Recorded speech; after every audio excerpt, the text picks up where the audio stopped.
Three essays by James Freeman Clarke. Recording by David Wales. Essay 1. Have Animals Souls? To answer this question, we must first inquire what we mean by a soul. If we mean a human soul, it is certain that animals do not possess it, at least not in a fully developed condition. If we mean, do they possess an immortal soul? That is, perhaps, a question difficult to answer, either in the affirmative or the negative. But if we mean by the soul an immaterial principle of life, which coordinates the body organization to a unity, which is the ground of growth, activity, perception, volition, which is intelligent, affectionate, and to a certain extent free, then we must admit that animals have souls. The same arguments which induce us to believe that there is a soul in man apply to animals. The world has generally believed that in man, beside the body, there is also soul. Why have people believed it? The reason probably is that, beside all that can be accounted for as the result of the juxtaposition of material particles, there remains a very important element unaccounted for. Mechanical and physical agency may explain much, but the most essential characteristic of vital phenomena they do not explain.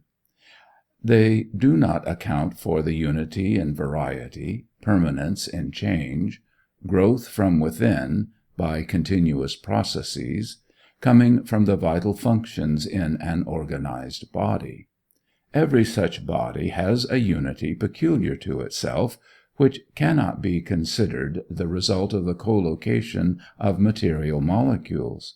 It is a unity which controls these molecules, arranges and rearranges them, maintains a steady activity, carries the body through the phenomena of growth, and causes the various organs to cooperate for the purposes of the whole. The vital power is not merely the result of material phenomena, but it reacts on these as a cause. Add to this that strange phenomenon of human consciousness, the sense of personality, which is the clear perception of selfhood as a distinct, unchanging unit, residing in a body, all of whose parts are in perpetual flux, and we see why the opinion of a soul has arisen. It has been assumed by the common sense of mankind that in every living body the cause of the mode of existence of each part is contained in the whole. As soon as death intervenes, each part is left free to pass through changes peculiar to itself alone. Life is a power which acts from the whole upon the parts, causing them to resist chemical laws, which begin to act as soon as life departs. The unity of a living body does not result from an ingenious juxtaposition of parts, like that of a watch, for example. For the unity of a living body implies that which is called the vital vortex, or perpetual exchange of particles. A watch or clock is the nearest approach which has been made by man to the creation of a living being. A watch, for instance, contains the principle of its action in itself, and is not moved from without. In that, it resembles a living creature. We can easily conceive of a watch which might be made to go 70 years without being wound up. It might need to be oiled occasionally, but not as often as an animal needs to be fed. A watch is also like a living creature in having a unity as a whole not belonging to the separate parts, and to which all parts conspire, namely, that of marking the progress of time. Why, then, say that a man has a soul and that a watch has not? The difference is this: the higher principle of unity in the watch, that is, its power of marking time, is wholly an effect and never a cause. It is purely and only the result of the arrangement of wheels and springs, in other words, of material conditions. But in man, the principle of unity is also a cause. Life reacts upon body. The laws of matter are modified by the power of life. Chemical action is suspended. Living muscles are able to endure without laceration the application of forces which would destroy the dead fiber. So the thought, the love, the will of a living creature react on the physical frame. A sight, a sound, a few spoken words, a message seen in a letter, cause an immense revulsion in the physical condition. Something is suddenly told us, and we faint away, or even die, from the effect of the message. Here mind acts upon matter, showing that in man, mind is not merely a result, but also a cause. Hence men have generally believed in the existence of a soul in man. They have not been taught it by metaphysicians. It is one of the spontaneous inductions of common sense from universal experience. But this argument applies equally to prove a soul in animals. The same reaction of soul on body is constantly apparent. Every time that you whistle to your dog, and he comes bounding toward you, his mind has acted on his body. His will has obeyed his thought. His muscles have obeyed his will. The cause of his motion was mental, not physical. This is too evident to require any further illustration. Therefore, regarding the soul as a principle of life, connected with the body but not its result, or in other words as an immaterial principle of activity, there is the same reason for believing in the soul of animals that there is for believing in the soul of man. But when we ask as to the nature of the animal soul, and how far it is analogous to that of man, we meet with certain difficulties. Let us see, then, how many of the human qualities of the soul are to be found in animals, and so discover if there is any remainder not possessed by them, peculiar to ourselves. That the vital soul, or principle of life, belongs equally to plants, animals, and men is evident. This is so apparent as to be granted even by Descartes, who regards animals as mere machines or automata, destitute of a thinking soul, but not of life or feeling. They are automata, but living and feeling automata. Descartes denies them a soul because he defines the soul as the thinking and knowing power. But Locke, with whom Leibniz fully agreed on this point, ascribes to animals thought as well as feeling, and makes their difference from man to consist in their not possessing abstract ideas. We shall presently see the truth of this most sagacious remark. Plants, animals, and men are alike in possessing the vital principle, which produces growth, which causes them to pass through regular phases of development, which enables them to digest and assimilate food taken from without, and which carries on a steady circulation within. To this are added in the animal the function of voluntary locomotion, perception, through the senses of an outward world, the power of feeling pleasure and pain, some wonderful instincts, and some degree of reflective thought. Animals also possess memory, imagination, playfulness, industry, the sense of shame, and many other very human qualities. Take, for example, Buffon's fine description of the dog, Histoire du chien. By nature fiery, irritable, ferocious, and sanguinary, the dog in his savage state is a terror to other animals. But domesticated he becomes gentle, attached, and desirous to please. He hastens to lay at the feet of his master his courage, his strength, and all his abilities.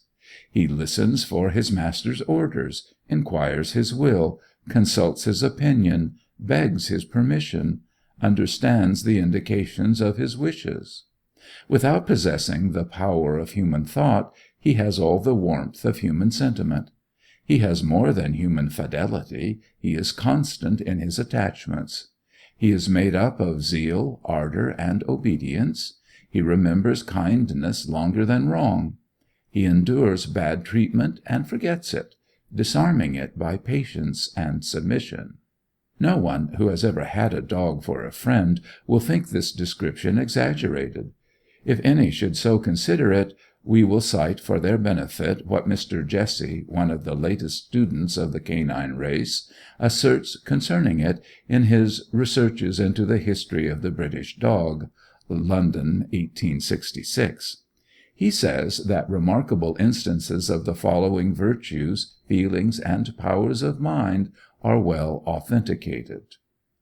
The dog risks his life to give help, goes for assistance, saves life from drowning, fire, other animals, and men, assists distress, guards property, knows boundaries, resents injuries, repays benefits, communicates ideas, combines with other dogs for several purposes, understands language, knows when he is about to die, knows death in a human being, devotes his whole life to the object of his love, dies of grief and of joy, dies in his master's defense, commits suicide, remains by the dead, solicits and gives alarm, knows the characters of men, recognizes a portrait, and men after long absence, is fond of praise and sensible to ridicule, feels shame and is sensible of a fault, is playful, is incorruptible, finds his way back from distant countries,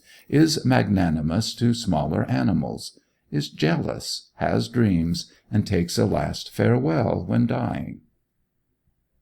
Much of this, it may be said, is instinctive. We must therefore distinguish between instinct and intelligence, or rather between instinctive intelligence and reflective intelligence. Many writers on the subject of animals have not carefully distinguished these very different activities of the soul. Even M. Leroy, one of the first in modern times who brought careful observation to the study of the nature of animals, has not always kept in view this distinction, as has been noticed by a subsequent French writer of very considerable ability, M. Flourens. The following marks, according to M. Flourens, distinguish instinct from intelligence. Instinct is spontaneous, intelligence is deliberate. Instinct is necessary, intelligence is conditional. Instinct is invariable, intelligence is modifiable. Instinct is innate, intelligence comes from observation and experience. Instinct is fatal, intelligence is free. Instinct is particular, intelligence is general. Thus the building faculty of the beaver is an instinct, for it acts spontaneously and always in the same way. It is not a general faculty of building in all places and ways, but a special power of building houses of sticks, mud, and other materials, with the entrance under water and a dry place within. When beavers build on a running stream, they begin by making a dam across it, which preserves them from losing the water in a drought. But this also is a spontaneous and invariable act. The old stories of their driving piles, using their tails for trowels, and having well-planned houses with many chambers, have been found to be fictitious. That the beaver builds by instinct, though intelligence comes in to modify the instinct, appears from his wishing to build his house or his dam when it is not needed. Mr. Brodribb, the English naturalist, had a pet beaver that manifested his building instinct by dragging together warming pans, sweeping brushes, boots, and sticks, which he would lay crosswise. He then would fill in his wall with clothes, bits of coal, turf, laying it very even. Finally, he made a nest for himself behind his wall with clothes, hay, and cotton. As this creature had been brought from America very young, all this procedure must have been instinctive. But his intelligence showed itself in his adapting his mode of building to his new circumstances. His instinct led him to build his wall, and to lay his sticks crosswise, and to fill in with what he could find, according to the universal and spontaneous procedure of all beavers. But his making use of a chest of drawers for one side of his wall, and making brushes and boots instead of cutting down trees, were no doubt acts of intelligence. A large part of the wonderful procedure of bees is purely instinctive.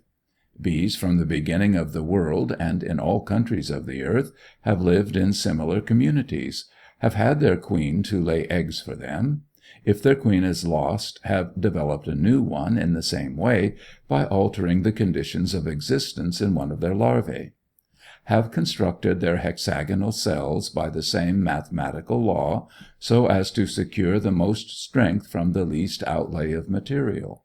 All this is instinct, for it is spontaneous and not deliberate. It is universal and constant.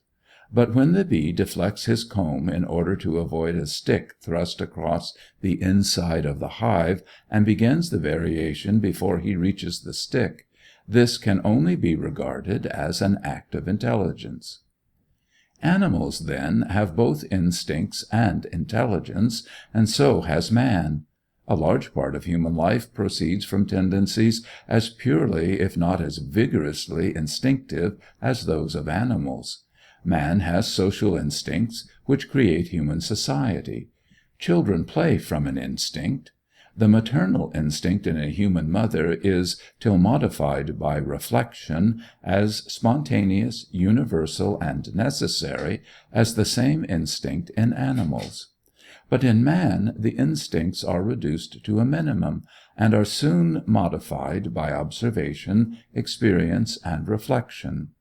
In animals they are at their maximum, and are modified in a much less degree. It is sometimes said that animals do not reason, but man does. But animals are quite capable of at least two modes of reasoning, that of comparison and that of inference. They compare two modes of actions, or two substances, and judge the one to be preferable to the other, and accordingly select it. Sir Emerson Tennent tells us that elephants, employed to build stone walls in Ceylon, will lay each stone in its place, then stand off and look to see if it is plumb, and if not, will move it with their trunk, till it lies perfectly straight. This is a pure act of reflective judgment.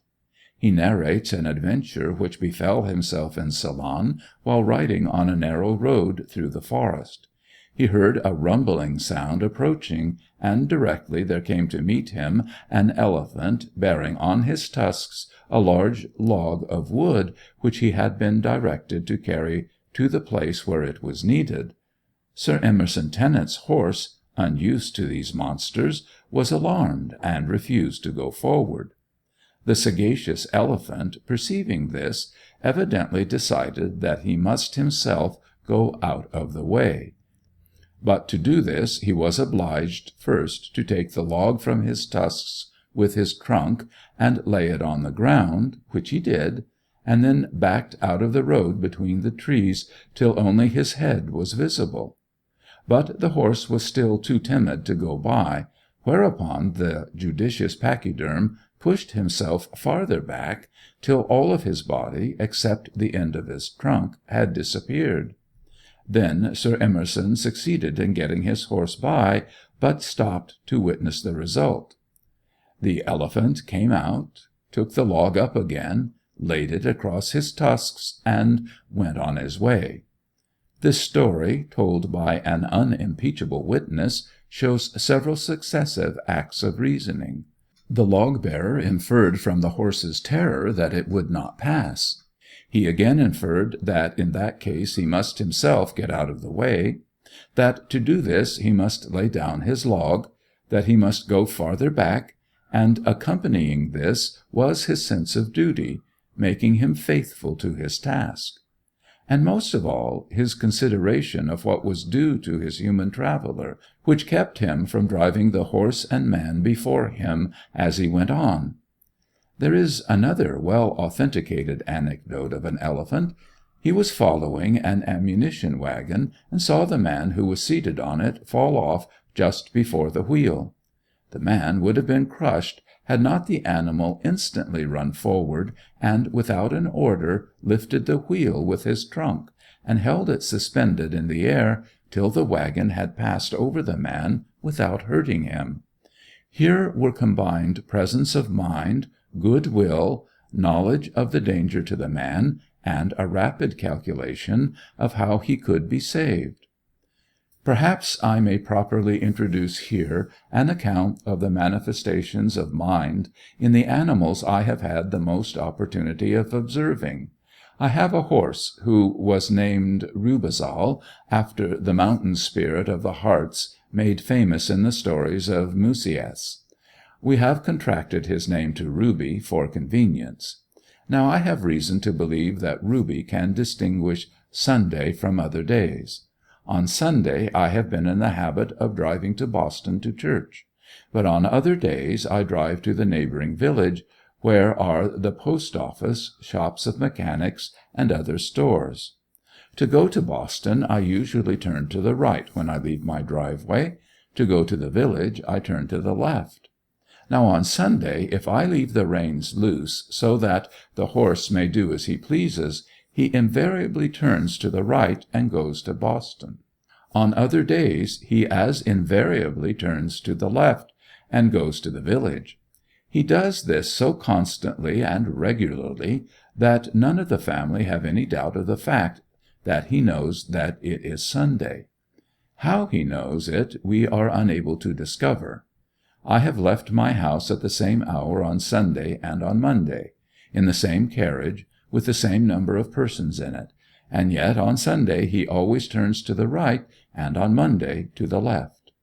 He is fed at the same time on Sunday as on other days, but the man comes back to harness him a little later on Sunday than at other times, and that is possibly his method of knowing that it is the day for going to Boston. But see how much of observation, memory, and thought is implied in all this. Again, Ruby has shown a very distinct feeling of the supernatural. Driving one day up a hill near my house, we met a horse car coming down toward us, running without horses, simply by the force of gravity. My horse became so frightened that he ran into the gutter and nearly overturned me, and I got him past with the greatest difficulty. Now he had met the cars coming down that hill drawn by horses 100 times, and had never been alarmed. Moreover, only a day or two after, in going up the same hill, we saw a car moving uphill before us, where the horses were entirely invisible, being concealed by the car itself, which was between us and the horses. But this did not frighten Ruby at all. He evidently said to himself, "The horses are there, though I do not see them." But in the other case it seemed to him an effect without a cause, something plainly supernatural. There was nothing in the aspect of the car itself to alarm him. He had seen that often enough. He was simply terrified by seeing it move without any adequate cause, just as we might be if we saw our chairs begin to walk about the room. Our Newfoundland dog's name is Donatello, which again is shortened to Don in common parlance. He has all the affectionate and excellent qualities of his race. He is the most good-natured creature I ever saw. Nothing provokes him. Little dogs may yelp at him. The cat or kittens may snarl and spit at him. He pays no attention to them. A little dog climbs on his back and lies down there. One of the cats will lie between his legs. But at night, when he is on guard, no one can approach the house unchallenged. But his affection for the family is very great. To be allowed to come into the house and lie down near us is his chief happiness. He was very fond of my son E., who played with him a good deal, and when the young man went away, during the war, with a 3 months' regiment, Don was much depressed by his absence. He walked down regularly to the station and stood there till a train of cars came in, and when his friend did not arrive in it, he went back, with a melancholy air, to the house. But at last the young man returned. It was in the evening, and Don was lying on the piazza. As soon as he saw his friend, his exultation knew no bounds. He leaped upon him and ran round him, barking and showing the wildest signs of delight. All at once he turned and ran into the garden, and came back bringing an apple, which he laid down at the feet of his young master. It was the only thing he could think of to do for him, and this sign of his affection was quite pathetic. The reason why Don thought of the apple was probably this: we had taught him to go and get an apple for the horse when so directed. We would say, "Go, Don, get an apple for poor Ruby." Then he would run up into the garden and bring an apple and hold it up to the horse, and perhaps when the horse tried to take it, he would pull it away. After doing this a few times, he would finally lie down on his back under the horse's nose and allow the latter to take the apple from his mouth. He would also kiss the horse on being told to do so. When we said, "Don, kiss poor Ruby," he leaped up and kissed the horse's nose.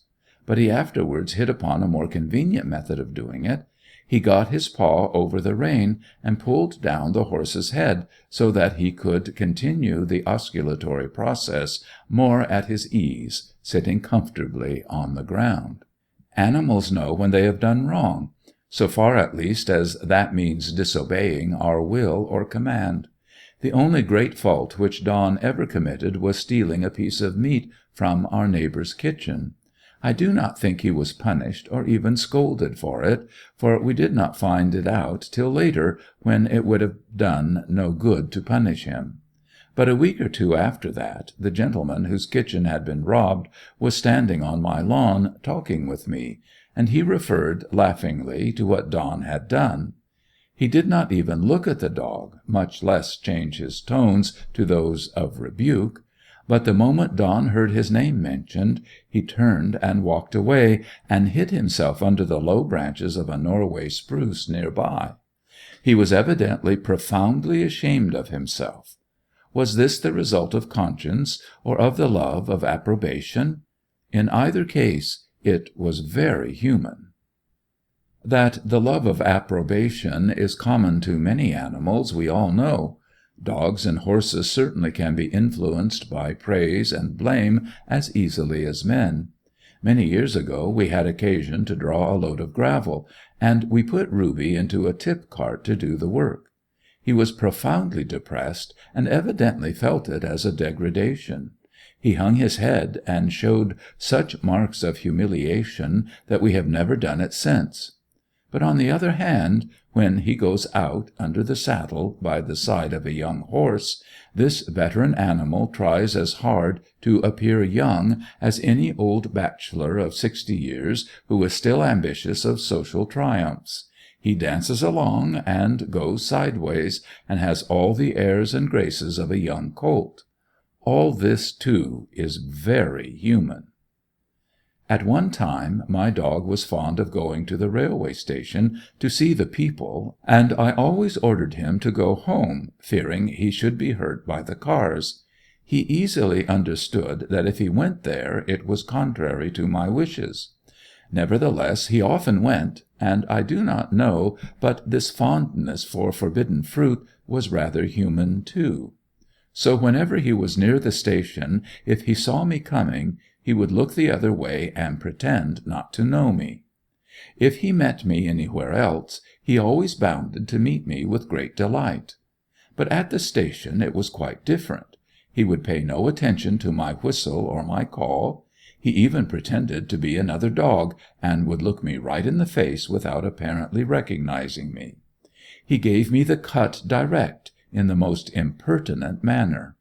The reason evidently being that he knew he was doing what was wrong, and did not like to be found out. Possibly he may have relied a little on my near-sightedness in this manoeuvre. That animals have acute observation, memory, imagination, the sense of approbation, strong affections, and the power of reasoning, is therefore very evident.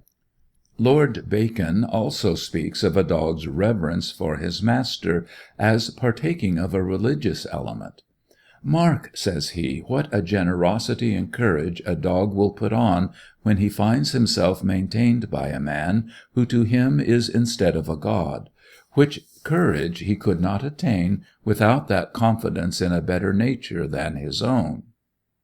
Who that has seen the mute admiration and trust in a dog's eye as he looks up at his master, but can see in it something of a religious reverence, the germ and first principle of religion? What, then, is the difference between the human soul and that of the animal in its highest development? That there is a very marked difference between man and the highest animal is evident. The human being, weaker in proportion than all other animals, has subjected them all to himself. He has subdued the earth by his inventions. Physically too feeble to dig a hole in the ground like a rabbit, or to fell a tree like a beaver, unable to live in the water like a fish, or to move through the air like a bird, he yet, by his inventive power and his machinery, can compel the forces of nature to work for him. They are the true genii, slaves of his lamp. Air, fire, water, electricity, and magnetism build his cities and his stately ships, run his errands, carry him from land to land, and accept him as their master.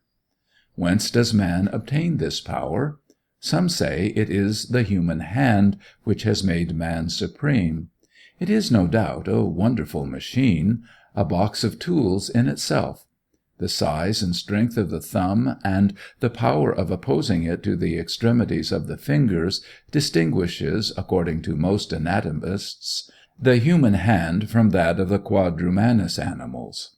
In those monkeys which are nearest to man, the thumb is so short and weak, and the fingers so long and slender, that their tips can scarcely be brought in opposition. Excellent for climbing, they are not good for taking up small objects or supporting large ones. But the hand of man could accomplish little without the mind behind it.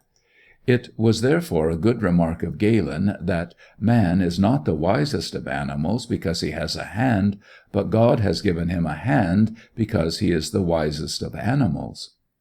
The size of the human brain, relatively greater than that of almost any other animal, man's structure, adapting him to stand erect, his ability to exist in all climates, his power of subsisting on varied food, all these facts of his physical nature are associated with his superior mental power, but do not produce it. The question recurs, what enables him to stand at the head of the animal creation? Perhaps the chief apparent distinctions between man and other animals are these. 1. The lowest races of men use tools. Other animals do not. 2. The lowest human beings possess a verbal language. Other animals have none. 3. Man has the capacity of self-culture as an individual. Other animals have not. 4. Human beings, associated in society, are capable of progress and civilization by means of science, art, literature, and religion. Other animals are not. 5. Men have a capacity for religion. No animal except man has this. The lowest races of men use tools, but no other animal does this.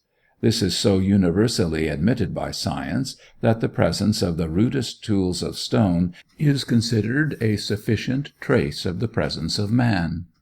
If stone hatchets or hammers or arrowheads are found in any stratum, though no human bones are detected, anthropologists regard this as a sufficient proof of the existence of human beings in the period indicated by such a geologic formation. The only tools used by animals in procuring food in war or in building their homes are their natural organs, their beaks, teeth, claws, etc. It may be added that man alone wears clothes, other animals being sufficiently clothed by nature. No animals make a fire, though they often suffer from cold, but there is no race of men unacquainted with the use of fire. No animals possess a verbal language. Animals can remember some of the words used by men, and associate with them their meaning. But this is not the use of language. It is merely the memory of two associated facts, as when the animal recollects where he found food, and goes to the same place to look for it again. Animals have different cries indicating different wants. They use one cry to call their mate, another to terrify their prey. But this is not the use of verbal language. Human language implies not merely an acquaintance with the meaning of particular words, but the power of putting them together in a sentence. Animals have no such language as this, for if they had, it would have been learned by men. Man has the power of learning any verbal language. Adelung and Vater reckon over 3,000 languages spoken by men, and any man can learn any of them. The Negroes speak their own languages in their own countries. They speak Arabic in North Africa. They learn to speak English, French, and Spanish in America, and Oriental languages when they go to the East. If any animals had a verbal language, with its vocabulary and grammar, men would long ago have learned it and would have been able to converse with them. Again, no animal except man is capable of self-culture as an individual. Animals are trained by external influences. They do not teach themselves. An old wolf is much more cunning than a young one, but he has been made so by the force of circumstances. You can teach your dog tricks, but no dog has ever taught himself any. Yet the lowest savages teach themselves to make tools, to ornament their paddles and clubs, and acquire certain arts by diligent effort. Birds will sometimes practice the tunes which they hear played, till they have learned them. They will also sometimes imitate each other's songs. That is, they possess the power of vocal imitation. But to imitate the sounds we hear is not self-culture. It is not developing a new power, but it is exercising in a new way a natural gift. Yet we must admit that in this habit of birds there is the rudiment, at least, of self-education. All races of men are capable of progress in civilization. Many, indeed, remain in a savage state for thousands of years, and we cannot positively prove that any particular race which has always been uncivilized is capable of civilization. But we are led to believe it from having known of so many tribes of men who have emerged from apathy, ignorance, and barbarism into the light of science and art. So it was with all the Teutonic races, the Goths, Germans, Celts, Lombards, Scandinavians. So it was with the Arabs, who roamed for thousands of years over the deserts, a race of ignorant robbers, and then, filled with the great inspiration of Islam, flamed up into a brilliant coruscation of science, literature, art, military success, and profound learning. What great civilizations have grown up in China, India, Persia, Assyria, Babylon, Phoenicia, Egypt, Greece, Rome, Carthage, Etruria! But no such progress has ever appeared among the animals. As their parents were 5,000 years ago, so essentially are they now. Nor are animals religious, in the sense of worshipping unseen powers higher than themselves. My horse showed a sense of the supernatural, but this is not worship.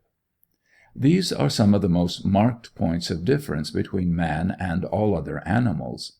Now these can all be accounted for by the hypothesis in which Locke and Leibniz both agreed, namely that while animals are capable of reasoning about facts, they are incapable of abstract ideas. Or we may say with Coleridge that while animals, in common with man, possess the faculty of understanding, they do not possess that of reason. Coleridge seems to have intended by this exactly what Locke and Leibniz meant by their statement. When my dog Don heard the word apple, he thought of the particular concrete apple under the tree, and not of apples in general, and their relation to pears, peaches, etc. Don understood me when I told him to go and get an apple, and obeyed. but he would not have understood me if I had remarked to him that apples were better than pears, more wholesome than peaches, not so handsome as grapes. I should then have gone into the region of abstract and general ideas. Now it is precisely the possession of this power of abstract thought which will explain the superiority of man to all other animals. It explains the use of tools, for a tool is an instrument prepared not for one special purpose, but to be used generally in certain ways. A baboon, like a man, might pick up a particular stone with which to crack a particular nut, but the ape does not make and keep a stone hammer to be used on many similar occasions. A box of tools contains a collection of saws, planes, draw knives, etc., not made to use on one occasion merely, but made for sawing, cutting, and planing purposes generally. Still more evident is it that the power of abstraction is necessary for verbal language. We do not here use the common term articulate speech, for we can conceive of animals articulating their vocal sounds. But a word is an abstraction. The notion is lifted out of the concrete particular fact and deposited in the abstract general term.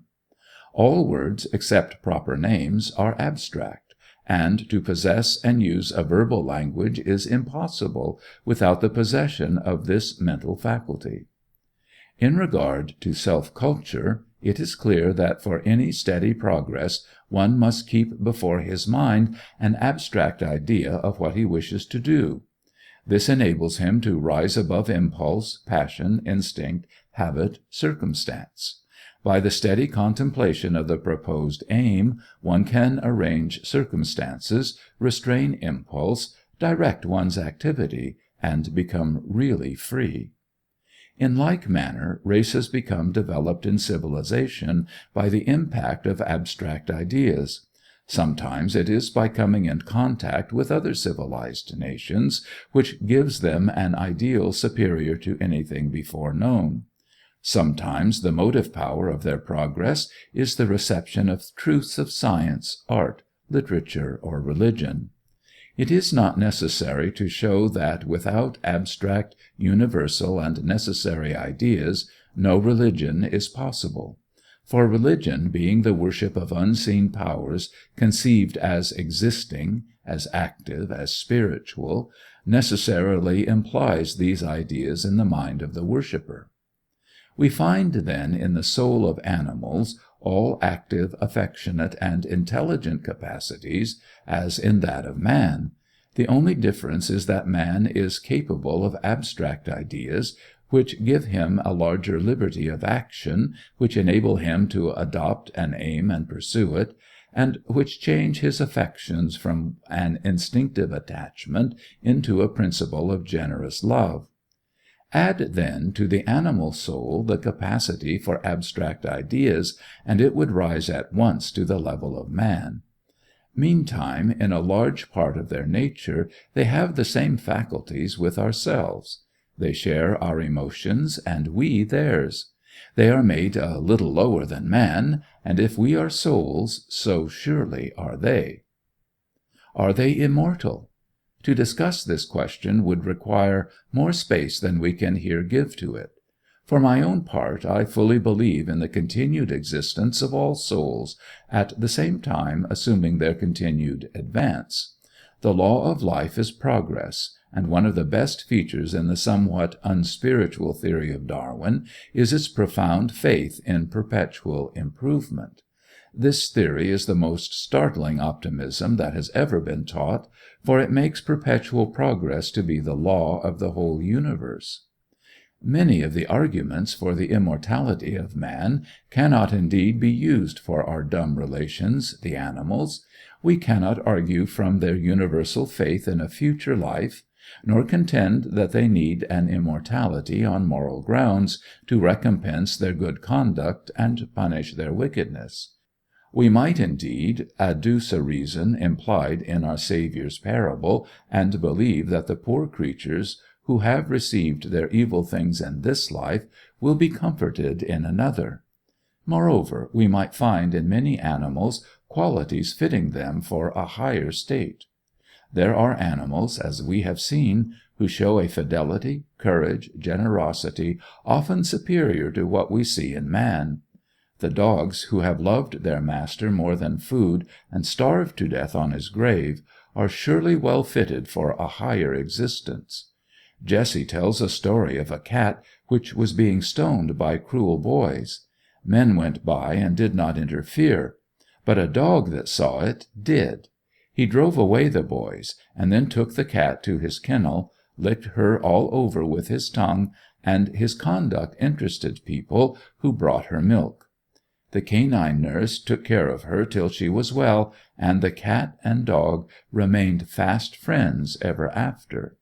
Such an action in a man would have been called heroic, and we think such a dog would not be out of place in heaven. Yet it is not so much on particular cases of animal superiority that we rely, but on the difficulty of conceiving in any sense of the destruction of life. The principle of life, whether we call it soul or body, matter or spirit, escapes all observation of the senses.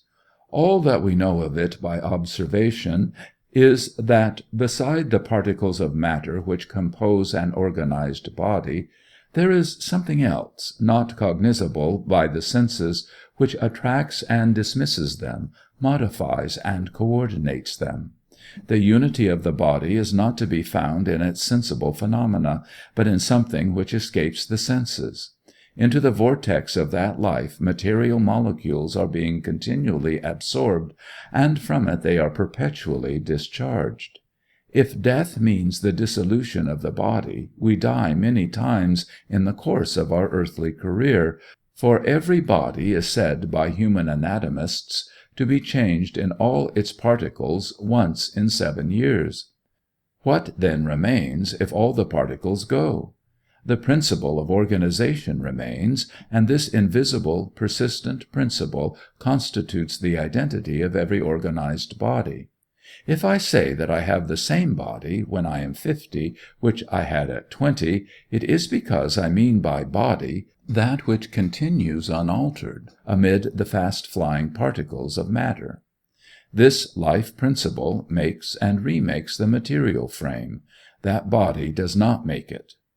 When what we call death intervenes, all that we can assert is that the life principle has done wholly and at once what it has always been doing gradually and in part. What happens to the material particles we see.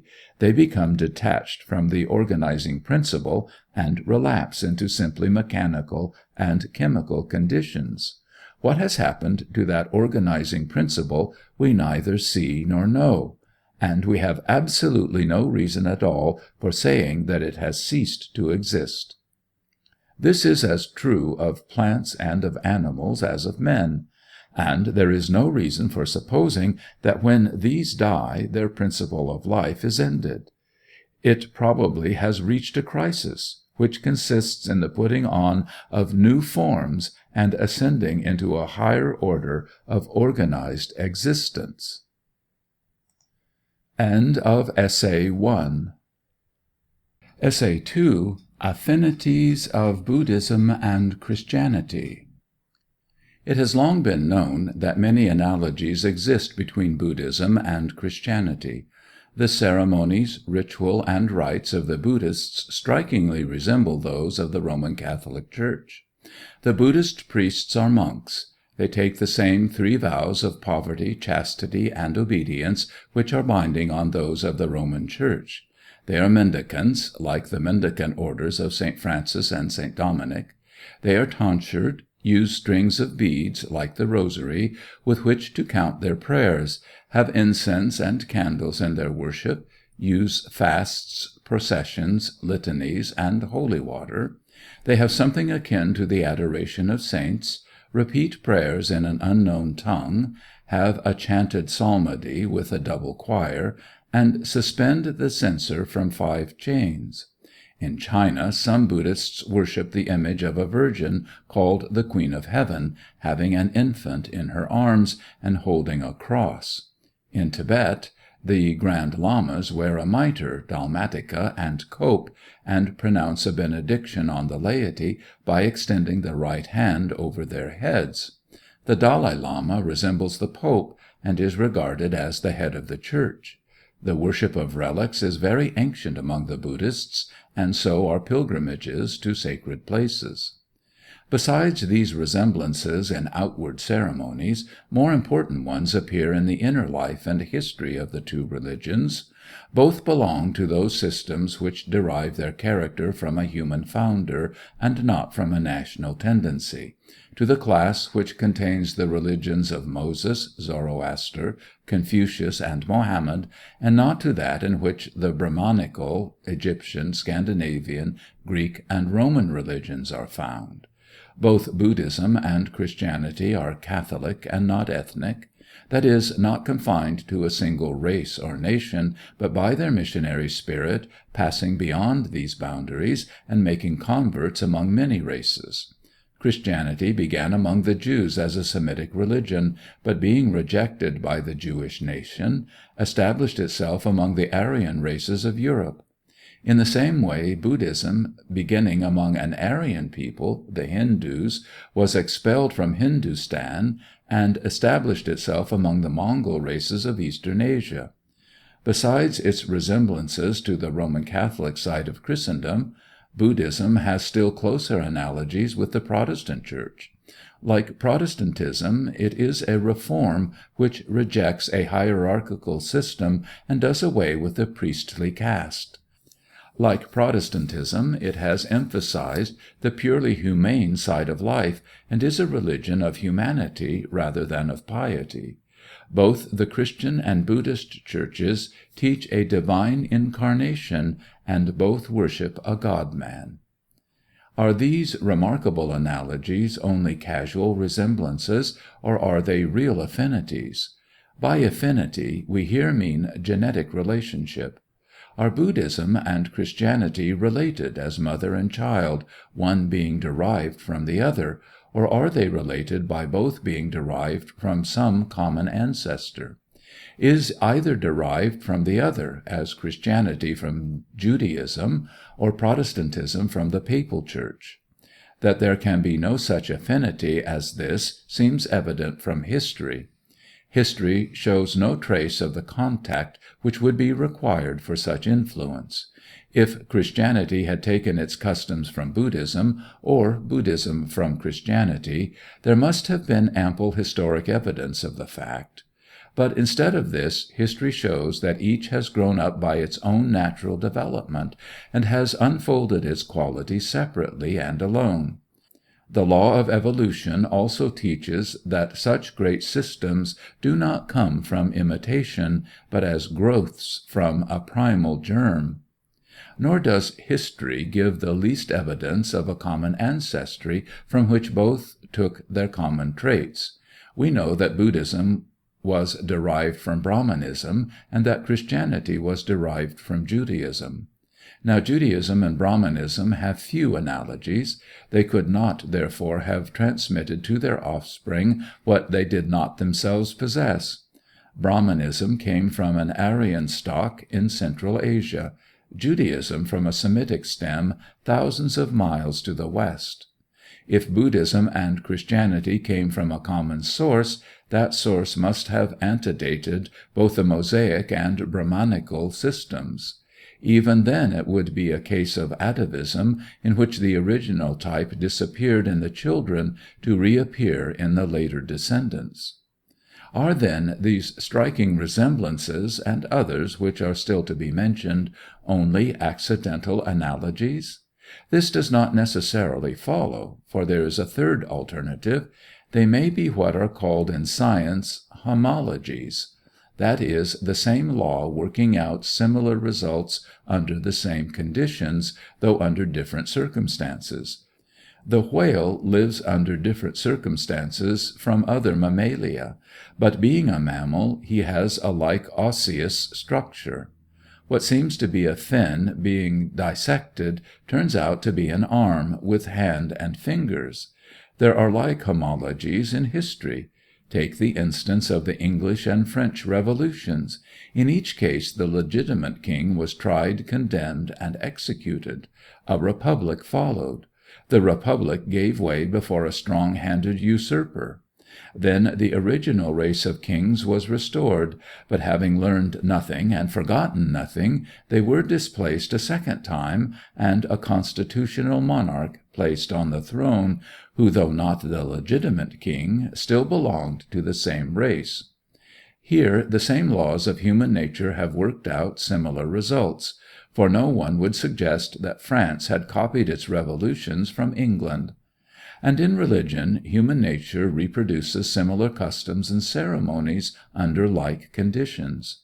When, for instance, you have a mechanical system of prayer, in which the number of prayers is of chief importance, there must be some way of counting them, and so the rosary has been invented independently in different religions. We have no room to point out how this law has worked in other instances, but it is enough to refer to the principle. Besides these resemblances between Buddhism and Christianity, there are also some equally remarkable differences which should be noticed.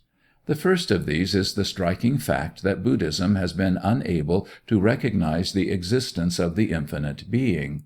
It has been called atheism by the majority of the best authorities. Even Arthur Lillie, who defends this system from the charge of agnosticism, says, "An agnostic school of Buddhism without doubt exists. It professes plain atheism, and holds that every mortal, when he escapes from rebirths and the causation of karma by the awakenment of the bodhi or gnosis, will be annihilated." This Buddhism by Eugène Burnouf, Saint-Hilaire, Max Müller, Skoma de Corus, and, I believe, almost every writer of note, is pronounced the original Buddhism, the Buddhism of the South. Almost every writer of note, therefore, who has studied Buddhism in the Pali, Senegalese, Chinese, and other languages, and has had direct access to its original sources, has pronounced it a system of atheism. But this opinion is opposed to the fact that Buddhists have everywhere worshipped unseen and superhuman powers, erected magnificent temples, maintained an elaborate ritual, and adored Buddha as the supreme ruler of the worlds. How shall we explain this paradox? All depends on the definition we give to the word atheism. If a system is atheistic which sees only the temporal and not the eternal, which knows no God as the author, creator, and ruler of nature, which ascribes the origin of the universe to natural causes, to which only the finite is knowable and the infinite unknowable, then Buddhism is atheism. But in that case, much of the polytheism of the world must be regarded as atheism, for polytheism has largely worshipped finite gods. The whole race of Olympian deities were finite beings. Above them ruled the everlasting necessity of things. But who calls the Greek worshippers atheists? The Buddha, to most Buddhists, is a finite being, one who has passed through numerous births, has reached nirvana, and will one day be superseded by another Buddha. Yet for the time he is the supreme being, ruler of all the worlds. He is the object of worship, and really divine, if in a subordinate sense. I would not, therefore, call this religion atheism. No religion which worships superhuman powers can justly be called atheistic on account of its meager metaphysics. How many Christians there are who do not fully realize the infinite and eternal nature of the deity! To many he is no more than the Buddha is to his worshippers, a supreme being, a mighty ruler, governing all things by his will. How few see God everywhere in nature, as Jesus saw him, letting his sun shine on the evil and good, and sending his rain on the just and unjust. How few see him in all of life, so that not a sparrow dies or a single hair of the head falls without the Father. most Christians recognize the deity only as occasionally interfering by special providences, particular judgments, and the like. But in Christianity, this ignorance of the eternal nature of God is the exception, while in Buddhism it is the rule. In the reaction against Brahmanism, the Brahmanic faith in the infinite was lost. In the fully developed system of the ancient Hindu religion, the infinite overpowered the finite, the temporal world was regarded as an illusion, and only the eternal was real. The reaction from this extreme was so complete as to carry the Buddhists to the exact opposite. If to the Brahman all the finite visible world was only Maya, illusion, to the Buddhists all the infinite unseen world was unknowable and practically nothing. Perhaps the most original feature of Christianity is the fact that it has combined in a living synthesis that which in other systems was divided. Jesus regarded love to God and love to man as identical, positing a harmonious whole of time and eternity, piety and humanity, faith and works, and thus laid the foundation of a larger system than either Brahmanism or Buddhism. He did not invent piety, nor discover humanity. Long before he came, the Brahmanic literature had sounded the deepest depths of spiritual life, and the Buddhist missionaries had preached universal benevolence to mankind. But the angelic hymn which foretold the new religion as bringing at once glory to God in the highest, and on earth peace, goodwill to men, indicated the essence of the faith which was at the same time a heavenly love and an earthly blessing. This difference of result in the two systems came probably from the different methods of their authors. With Jesus, life was the source of knowledge. The life was the light of men. With the Buddha, reflection, meditation, thought was the source of knowledge. In this, however, he included intuition no less than reflection. Sakyamuni understood perfectly that a mere intellectual judgment possessed little motive power. Therefore he was not satisfied till he had obtained an intuitive perception of truth. That alone gave at once rest and power. But as the pure intellect, even in its highest act, is unable to grasp the infinite, the Buddha was an agnostic on this side of his creed by the very success of his method. Who, by searching, can find out God? The infinite can only be known by the process of living experience. This was the method of Jesus, and has been that of his religion.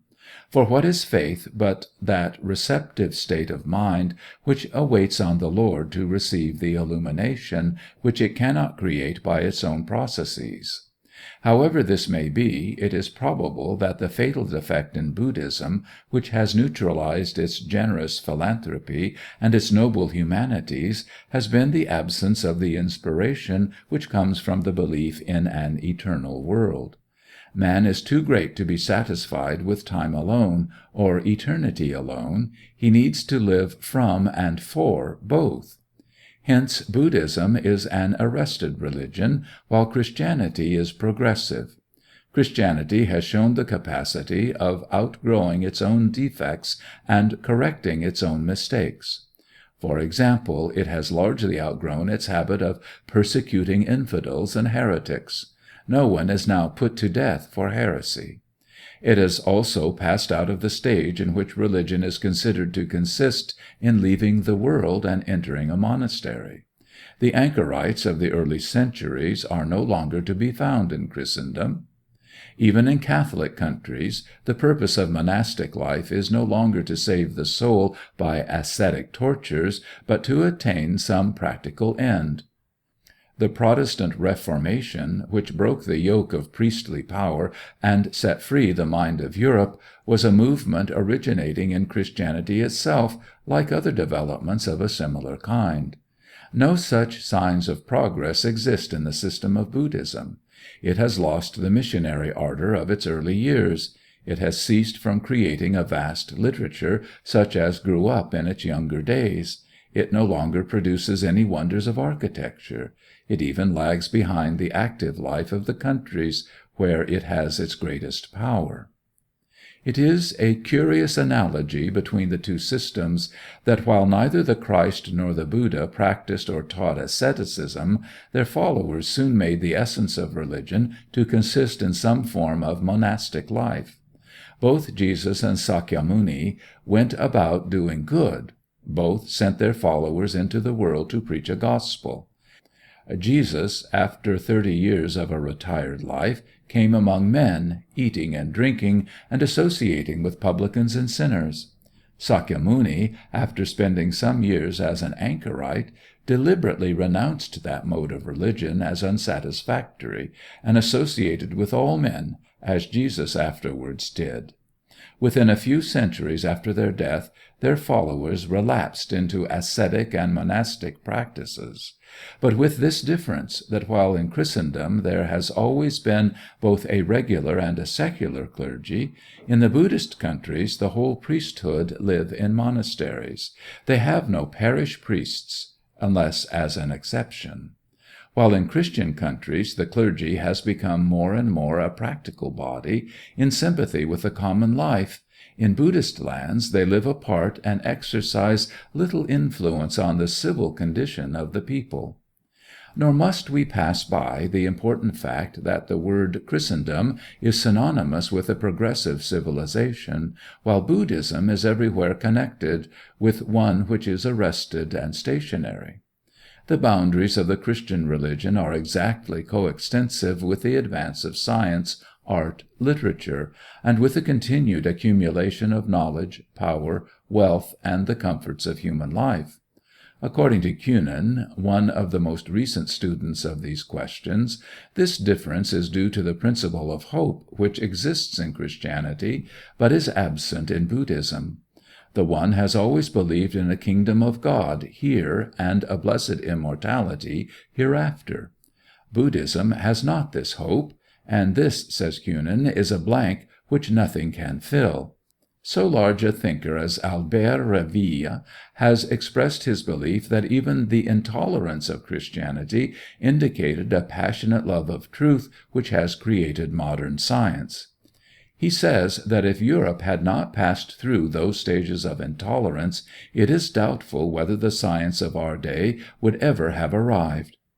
It is only within the boundaries of nations professing the Christian faith that we must go today to learn the latest discoveries in science, the best works of art, the most flourishing literature.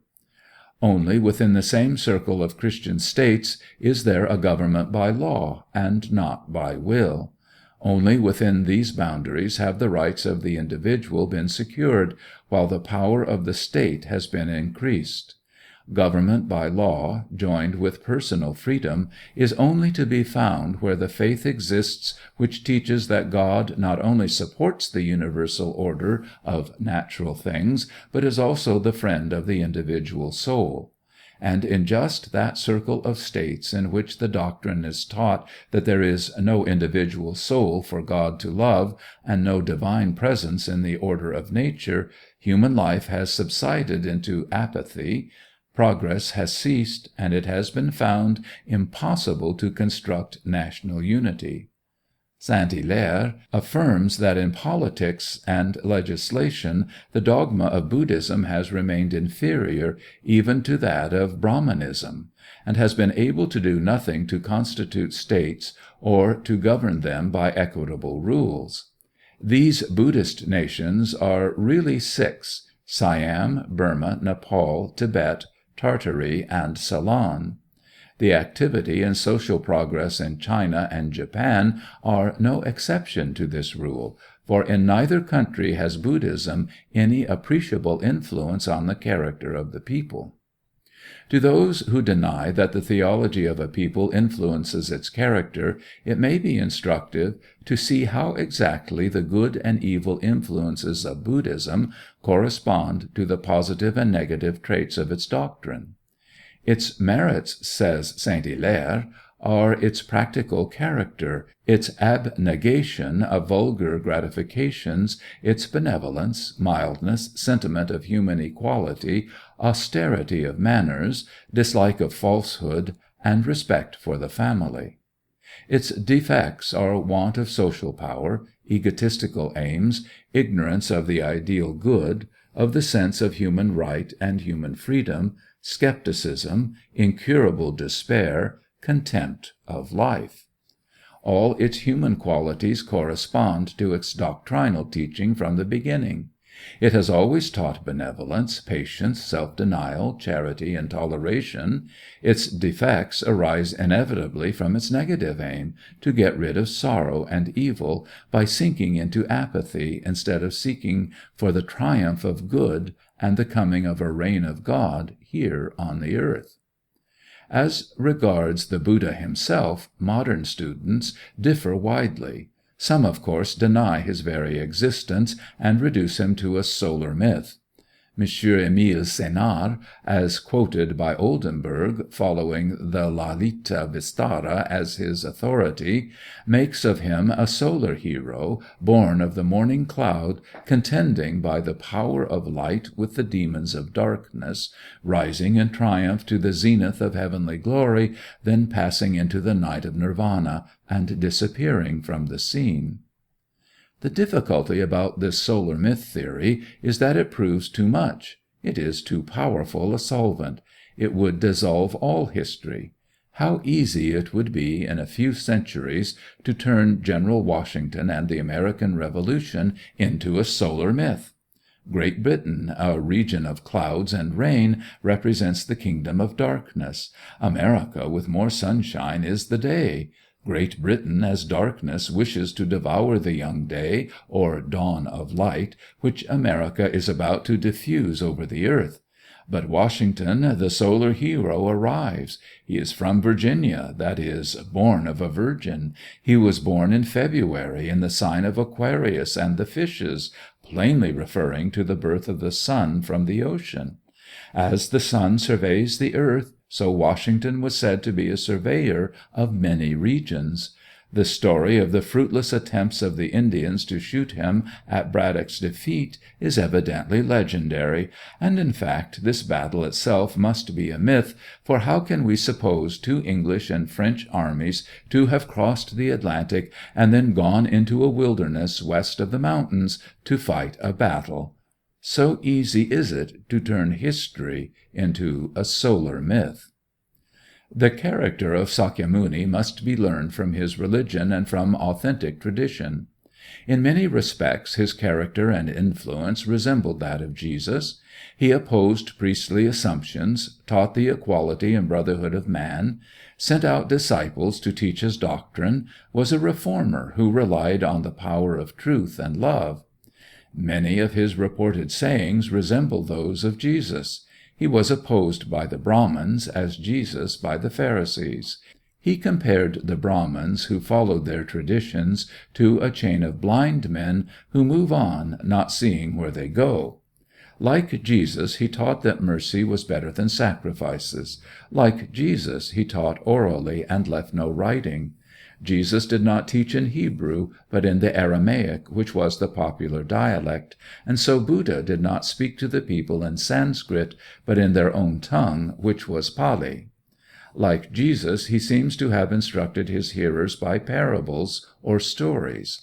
He was one of the greatest reformers the world has ever seen, and his influence after that of the Christ has probably exceeded that of anyone who ever lived. But besides such real resemblances between these two masters, we are told of others still more striking, which would certainly be hard to explain unless one of the systems had borrowed from the other.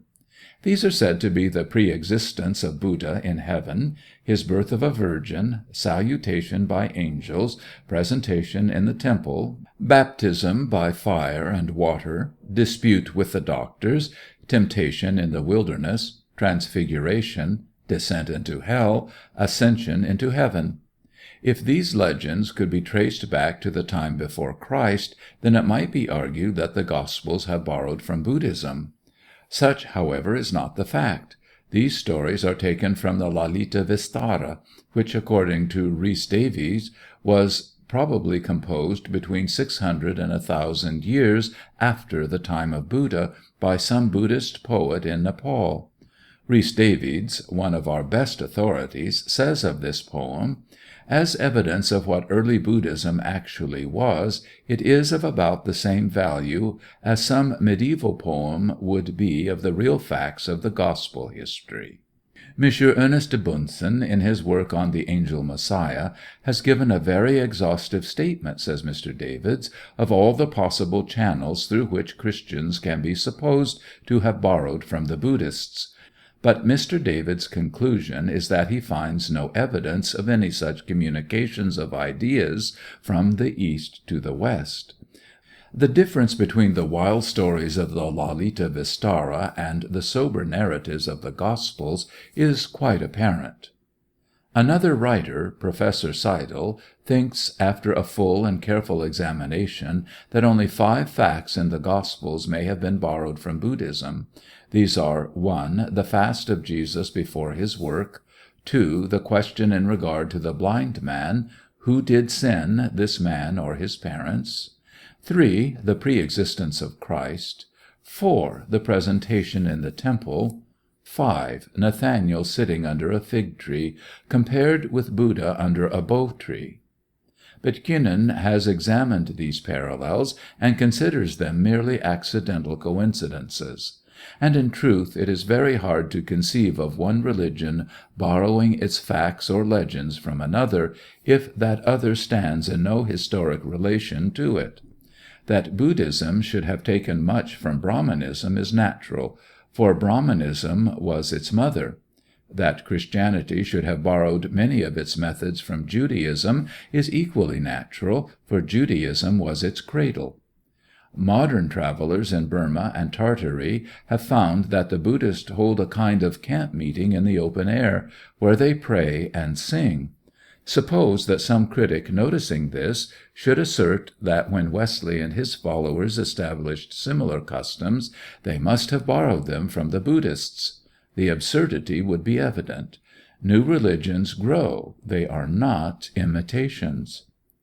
It has been thought, however, that Christianity was derived from the Essenes because of certain resemblances, and it is argued that the Essenes must have obtained their monastic habits from the Therapeutae in Egypt, and that the Therapeutae received them from the Buddhists because they could not have found them elsewhere. This theory, however, has been dismissed from the scene by the young German scholar who has proved that the essay in the Therapeutae ascribed to Philo was really written by a Christian anchorite in the 3rd or 4th century. The result, then, of our investigation is this. There is no probability that the analogies between Christianity and Buddhism have been derived the one from the other. They have come from the common and universal needs and nature of man, which repeat themselves again and again in like positions and like circumstances. That Jesus and Buddha should both have retired into the wilderness before undertaking their great work is probable, for it has been the habit of other reformers to let a period of meditation precede their coming before the world. That both should have been tempted to renounce their enterprise is also in accordance with human nature. That in after times the simple narratives should be overlaid with additions and a whole mass of supernatural wonders added, as we find in the apocryphal Gospels and the Lalita Vistara, is also in accordance with the working of the human mind. Laying aside all such unsatisfactory resemblances, we must regard the Buddha as having been one of the noblest of men, and one whom Jesus would have readily welcomed as a fellow worker and a friend.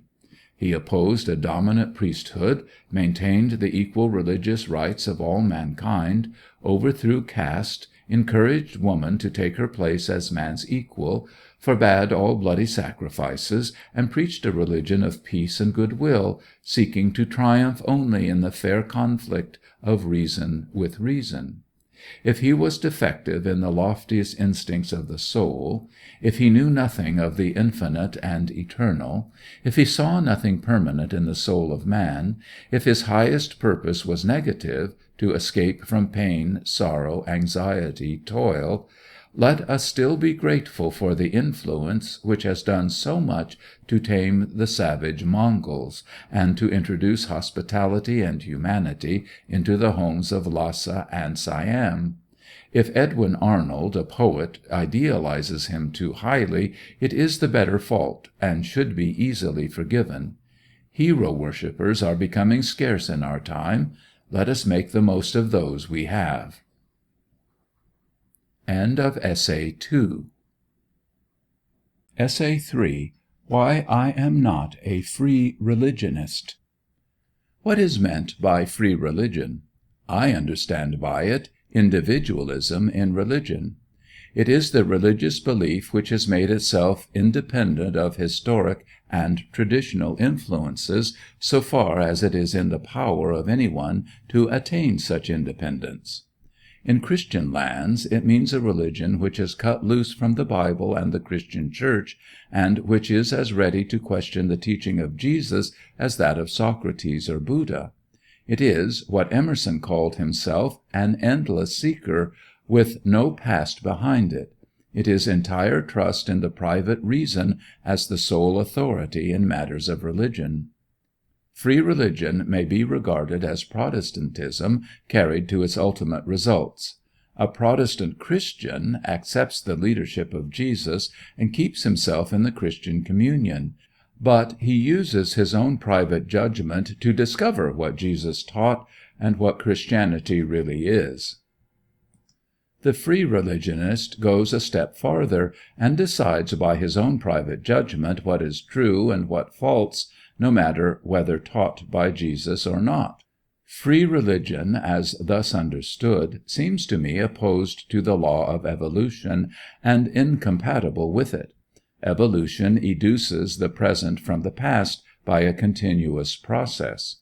Free religion cuts itself loose from the past, and makes every man the founder of his own religion.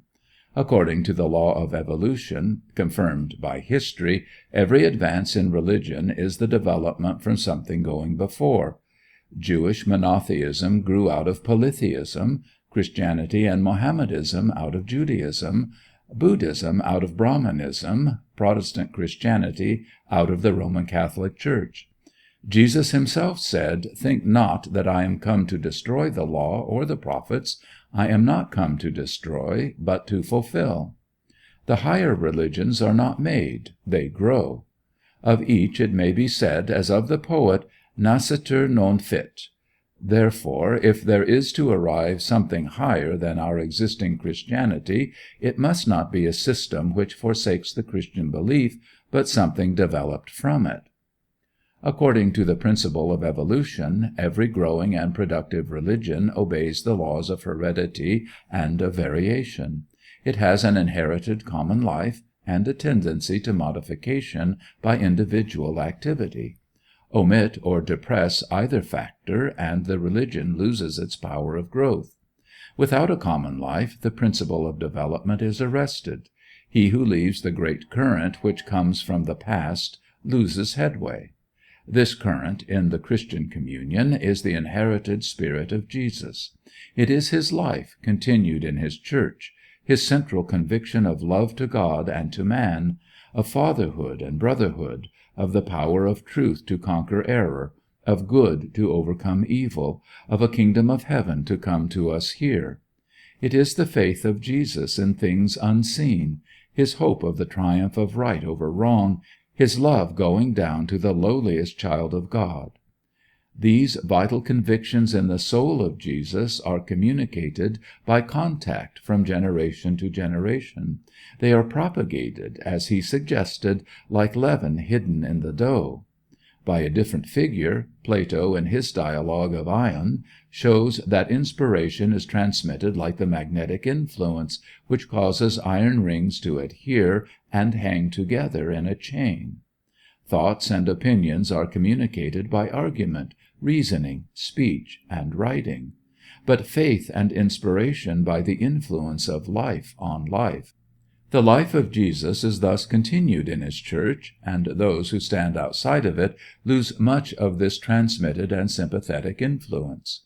Common life in a religious body furnishes the motive force which carries it forward, while individual freedom gives the power of improvement. The two principles of heredity and variation must be united in order to combine union and freedom and to secure progress. Where freedom of thought ceases, religion becomes rigid. It is incapable of development. Such, for instance, is the condition of Buddhism, which at first full of intellectual activity has now hardened into a monkish ritual. Free religion sacrifices the motive power derived from association and religious sympathy for the sake of a larger intellectual freedom. The result is individualism.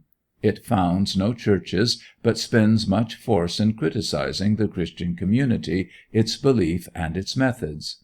These are, no doubt, open to criticism, which would do good if administered sympathetically and from within, but produce little result when delivered in the spirit of antagonism.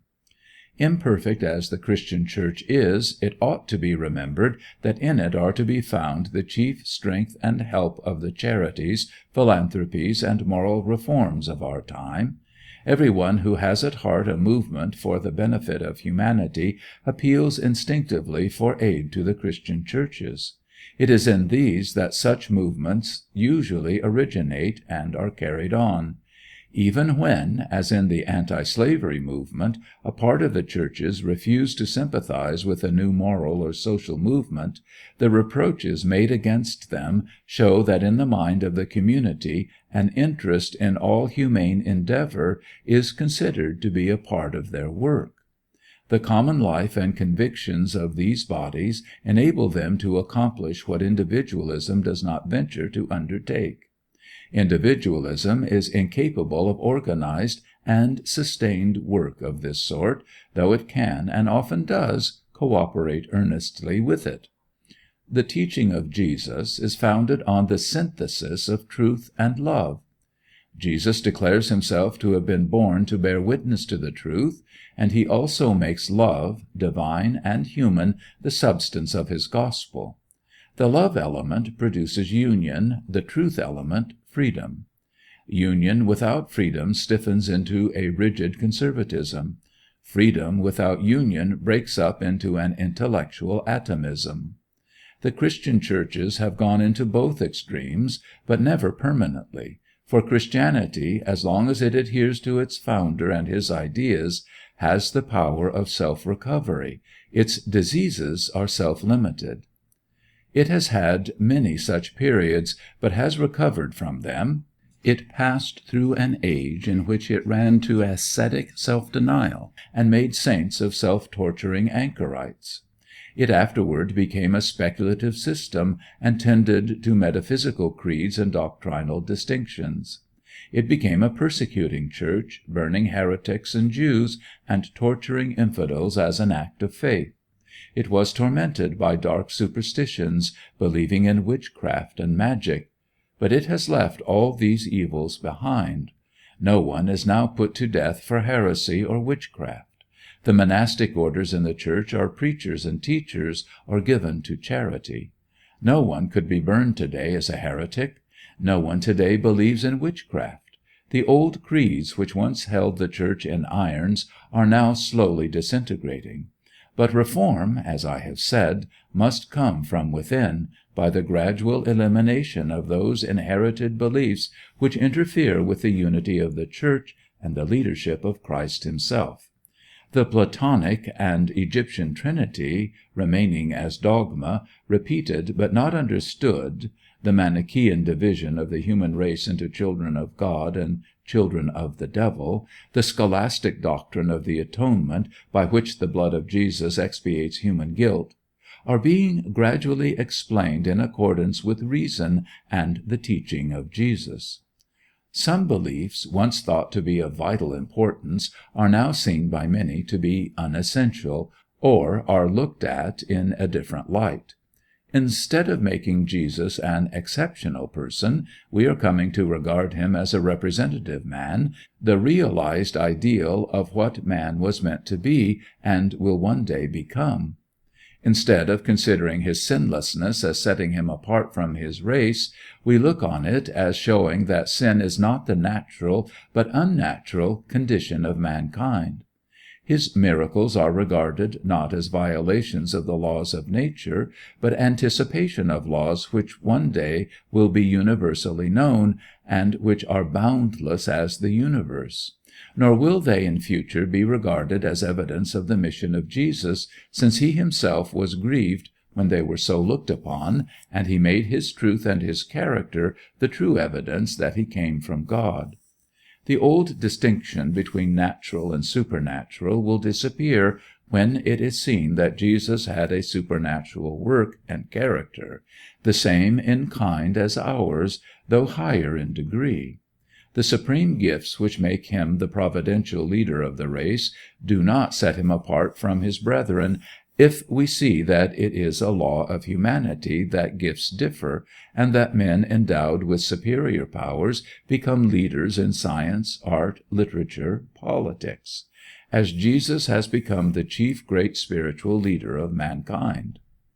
Men are now searching the Scriptures, not under the bondage of an infallible letter, but seeking for the central ideas of Jesus and the spirit of his gospel. They begin to accept the maxim of Goethe, no matter how much the Gospels contradict each other, provided the Gospel does not contradict itself.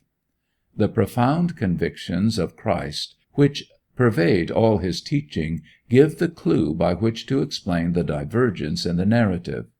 We interpret the letter by the light of the Spirit. We see how Jesus emphasized the law of human happiness, that it comes from within, not from without, that the pure in heart see God, and that it is more blessed to give than to receive. We comprehend the stress he lays on the laws of progress, that he who humbleth himself shall be exalted. We recognize his profound conviction that all God's children are dear to him, that his sun rises on the evil and the good, and that he will seek the one lost sheep till he find it. We see his trust in the coming of the kingdom of God in this world, the triumph of good over evil, and the approaching time when the knowledge of God shall fill the earth as the waters cover the sea. And we find his profound faith in the immortal life which abides in us, so that whoever shares that faith with him can never die. The more firmly these central ideas of Jesus are understood and held, the less importance belongs to any criticism of the letter. This or that saying, attributed to Jesus in the record, may be subjected to attack, but it is the main current of his teaching which has made him the leader of civilized man for 18 centuries. That majestic stream will sweep on undisturbed, though there may be eddies here or stagnant pools there, which induce hasty observers to suppose that it has ceased to flow. Rusticus expectat dum defluit omnis et illi, volviter et volvetur in omne volubilis aevium. I sometimes read attacks on special sayings of the record which argue to the critic's mind that Jesus was in error here or mistaken there.